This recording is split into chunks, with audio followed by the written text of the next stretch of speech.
We want justice 27 তারিখ নবান্ন অভিযানকে successful করে তুলতে জোর কদমে প্রস্তুতি চালাচ্ছে।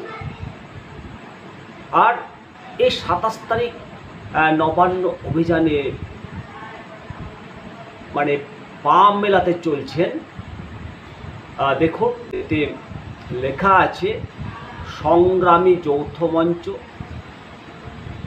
West Bengal GDRB 2017 group D waiting ঐক্যমঞ্চ, 2014 primary TET pass trained not included একতা মঞ্চ, WBCSSC বঞ্চিত গ্রুপ C&D চাকরি প্রার্থী মঞ্চ, all Bengal 2022 TET pass association, 2009 দক্ষিণ 24 পরগনা প্রাথমিক শিক্ষক বঞ্চিত চাকরি প্রার্থী, পশ্চিমবঙ্গ NSQF শিক্ষক পরিবার, মাদ্রাসা সার্ভিস কমিশন পাস প্রার্থী মঞ্চ, 2014 টেট পাস ঐক্য মঞ্চ,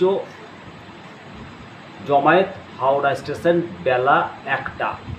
সোশ্যাল মিডিয়ায় এই পোস্ট ভাইরাল হয়েছে 27 তারিখ নবান্ন অভিযানকে কেন্দ্র করে উই ওয়ান্ট জাস্টিস, আপনারা দেখতে পাচ্ছেন সেটা। এবারে এই নবান্ন অভিযানকে কেন্দ্র করে রাজ্যের বলতে রাজ্য সরকার মমতা সরকারের পালস রেট বাড়ছে, একেবারে নিশ্ছিদ্র দুর্গ বানিয়ে ফেলতে চাইছে নবান্নকে। বজ্র আটুরি ফসকা গেরো এটা বলে, নিরাপত্তাকে জোরদার করার জন্য 97 জন উচ্চ পদস্থ পুলিশ কর্তা মোতায়েন করা হচ্ছে, 2000-এর বেশি পুলিশ কর্মী। আজকে শনিবার থেকেই একেবারে গোটা এরিয়াকে পরিদর্শন করতে শুরু করেছে, বিশেষত নবান্নের আশেপাশের এলাকাগুলোকে পরিদর্শন করছে। ছাত্র সমাজের ডাকে নবান্ন অভিযান হচ্ছে, এটা কার্যত ধরেই নেওয়া যায়, যেহেতু সুপ্রিম কোর্ট, কলকাতা হাইকোর্ট অনুমতি দিয়েছে আরজিকর কলেজের তরুণী চিকিৎসক এর হত্যাকাণ্ডের প্রতিবাদে, ধর্ষণের প্রতিবাদে উত্তাল হবে কলকাতা। আর উত্তাল মানে উত্তালের শেষ সীমায় পৌঁছাতে পারে এরকম আশঙ্কা গোয়েন্দাদের। আর এই মিছিল থেকে কোনো রকমের অশান্তি যাতে না ছড়িয়ে পড়ে তার জন্য নবান্নকে একেবারে দুর্গে পরিণত করছে এবং তার চারপাশকে। সূত্রের খবর, সংবাদ মাধ্যমে যেটা জানতে পারা যাচ্ছে যে 27 তারিখ যেদিন অভিযান হবে, নবান্ন চত্বরে শুধুমাত্র 21 জন আইজি এবং ডিআইজি পদমর্যাদার অফিসাররা থাকবেন। এছাড়াও 13 জন এসপি ডিসি পদমর্যাদার অফিসাররা থাকবেন। এডিসিপি বা এসিপি পদমর্যাদার অফিসাররাও থাকবেন 15 জন। নিরাপত্তার দায়িত্বে থাকবেন 22 জন এসি, ডেপুটি এসপি পদমর্যাদার পুলিশ আধিকারিকরা থাকবেন।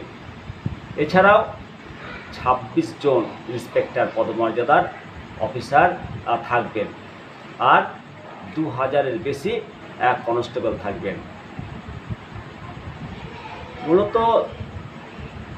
যেটা জানতে পারা যাচ্ছে, গোয়েন্দা পুলিশের শীর্ষ স্তরের সূত্র জানাচ্ছে, যেটা সংবাদ মাধ্যমে বা বিভিন্ন মাধ্যমে জানতে পারা যাচ্ছে, যে আরজিকর ইস্যুতে 27শে আগস্ট ছাত্র সমাজের নামে যে নবান্ন অভিযান, এতে বড়সড় পরিবর্তন, বড়সড় ইস্যু তৈরি হতে পারে। মূলত অশান্তি যেটাকে বলা যায়।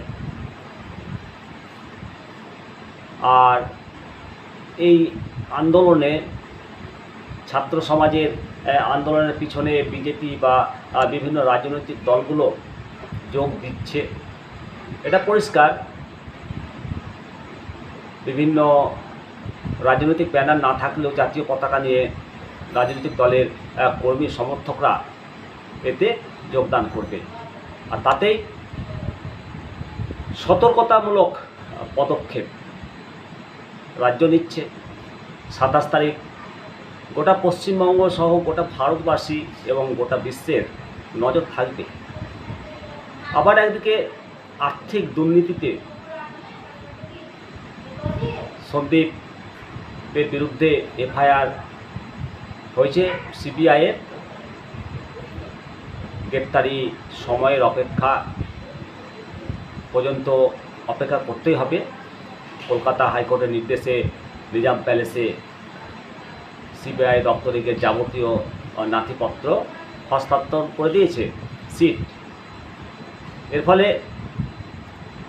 আরজিকর মেডিকেল কলেজের প্রাক্তন অধ্যক্ষ সন্দীপ ঘোষ, তার বিরুদ্ধে এফআইআর দায়ের হয়েছে। সিবিআই তদন্ত শুরু হয়েছে।